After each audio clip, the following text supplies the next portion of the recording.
ఇదిగోండి మిగిలిన అన్నంతోనే స్నాక్ చేసుకున్నాం కదా. ఇప్పుడు తిని చెప్తాను ఎలా ఉందో. దీంట్లో పాలకూర కూడా వేసామండి, చాలా టేస్ట్గా ఉంది. చూసారా ఎంత స్మూత్గా ఉందో, చూడండి ఎంత స్మూత్గా ఉందో. మా పాప కెమెరా వెనక ఉండి నవ్వుతుంది, అందుకనే నవ్వుతున్నాను అంతే. ప్రతిసారి దీనేంటి ఏమిట్రా? మీరు ఇంకా వేరే ఏమీ అనుకోవద్దు, తిని చెప్తాను. ఇదిగోండి ఇదేమో టమాటా చెక్కప్పు,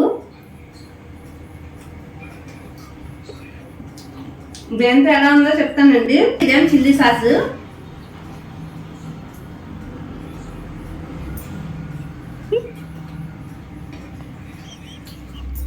చూడండి ఎలా అవుతుందో.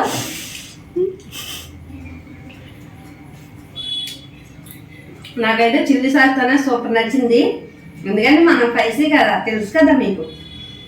చాలా బాగుందండి, తప్పకుండా ట్రై చేయండి. మనం వేస్ట్గా పడేయకుండా అన్నం, ఆ అన్నంతోనే ఇలాంటి రెసిపీ రెడీ చేసుకోవచ్చు. చాలా బాగుందండి. బాయ్.